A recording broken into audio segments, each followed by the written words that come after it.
Travelers always seem to make the same mistake when it comes to choosing suitcases, and it's not entirely their fault. Today we're going to be talking about the best carry-on suitcases that are the lightest available on the market. Right now, luggage companies are marketing the ultra lightweight suitcase, Firelite, and they're 7 pounds, 8 pounds. So that's actually exactly what you need to avoid.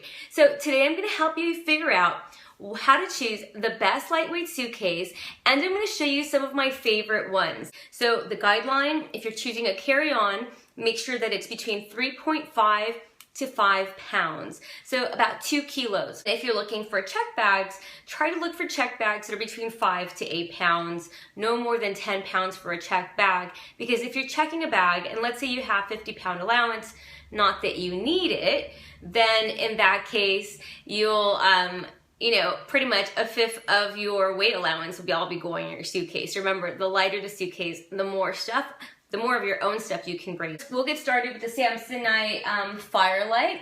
It's 20 inches. I think it's 3.9 pounds. A few of my readers have commented that they actually have traveled with this one.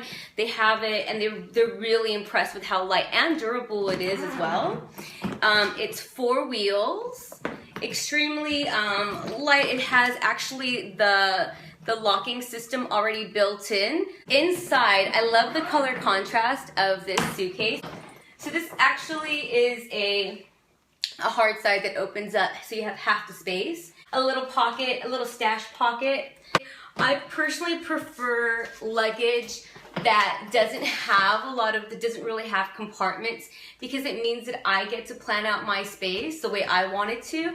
I like using packing organizers, I like to use packing cubes, and I do recommend them because that way, instead of having to work around what the luggage company designed for you, you can customize that travel experience for yourself. I might just actually pack a few of my outfits already in my hanger, and I'll for example, if I was using a garment bag but without the bag, so I just keep the outfits on the hanger, then I fold the clothes together and I just pop them in here, zip it up, and everything's kept nicely together without the need for an organizer. Likewise, when I was traveling in the US, I had 2 or 3 of my slim packing cubes here, depending on where I was going, and then my other items like shoes and toiletries on that side. So obviously you can set it up the way that you feel most comfortable, but that's the great thing about having a nice open suitcase, is that you get to make that plan and figure out what works best for you. And the next one is Lojel. So this is actually their lightest weight option. One of the things I do like about this brand is that they have have really fun colors, and they take pride in the durability of their luggage. It's 19.5 inches, so it's also, it works as an international carry-on. This is another hard side, similar to the Samsonite. It has 4 wheels. It also has the built-in security locking system. I want to say again, this is also about 3.94 pounds. The opening similar to Samsonite, but instead of having the fabric, this one has mesh, which is actually a really great feature because you can see what you have inside. And I also like the fact that it kind of allows a little bit, it kind of acts like a giant packing cube in a sense, where you can see what you have and also kind of maybe get a little bit more stuff inside. And this particularly, if you're not using organizers, if you just want to roll your clothing, you can probably get a lot more in here. Maybe if you were going on a longer trip or you were going on a winter trip, that you could just roll even without packing organizers in there. So it's nice to have the different options. Again, there's no right or wrong way to pack. There's just different ways that are suitable for various trips. That's Lojel, hard side suitcase for you. Of course, I can't have an ultra lightweight or best roundup of any suitcase without mentioning my favorite long-term pal, Osprey Ozone. And so this one, a few people asked me why I'd retired it, why I wasn't using it anymore. And I definitely have not retired it because I've retired as a full-time traveler. I'm not using it anymore. this suitcase would be great for a city trip. So this is something that I'm using when I'm traveling in the US, when I'm traveling in Europe.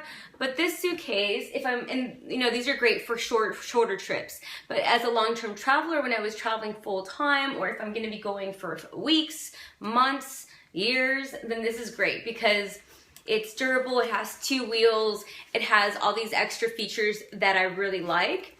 It's also very lightweight. This one I believe is about 4.4 pounds, mid-range price. It's 22 inches, so it's 2 inches too tall to actually fit into international carry-on.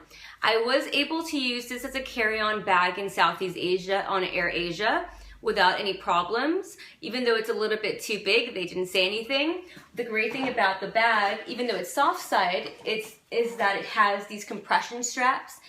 So the thing with soft side suitcases, unlike hard side suitcases, is that if you're packing, they don't have as much structure, so they could really, you know, it could really go over the carry-on size if you're not careful.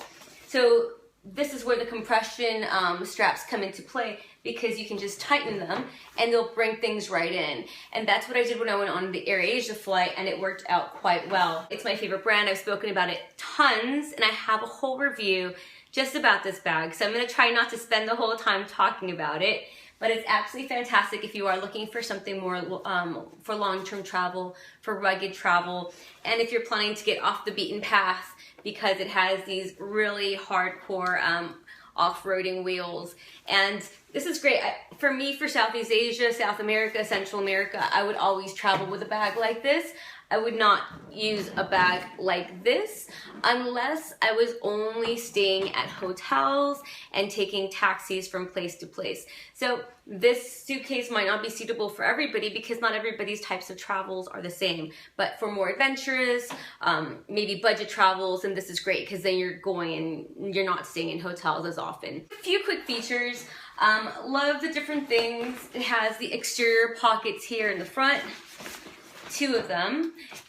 It also has the laptop pocket here in the back, which the TSA in Las Vegas actually said they complimented me on my suitcase when I was traveling with this one, because everything was really easy to get out. When I was going through security, my laptop was in the back. I had my toiletries up here, just another little pocket. And they were really impressed with that. So for functionality, for all the compartments on the outside, this is definitely great. But on the inside, I don't like any compartments. It has just a nice empty space inside. So I actually traveled with scuba diving gear in this one, with snorkel stuff. And this is a suitcase that I used to travel for, I think I used it for a couple of years traveling full time. So not for a week, not for a month, for like a year out of one suitcase. So this is fantastic. So this is my new favorite suitcase. I am beyond happy with it because it's so simple and absolutely perfect. And the best part is that this is the one that the price point is around $80 US.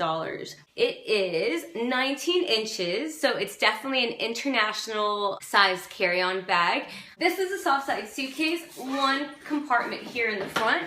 So normally, I usually don't use the front compartments too much when it's flat like this, because if you are trying to fit into a carry-on, trying to get your carry-on in a budget airline, you really want to make sure that it fits perfectly in the little testing thing. And with Ryanair and EasyJet, all of those, the airlines are really strict. Actually, a lot of the US airlines are also getting pretty strict as well now. I forgot to mention, 4 wheels. This does not have a built-in lock, but it does have lockable zippers, so that way you can add your own lock. And a lovely surprise, a beautiful burgundy maroon color. This for me is kind of my perfect suitcase. If I could have a dream suitcase, this would be it. Why? Because it's just an empty rectangle for me to design, for me to figure out how I want to pack it.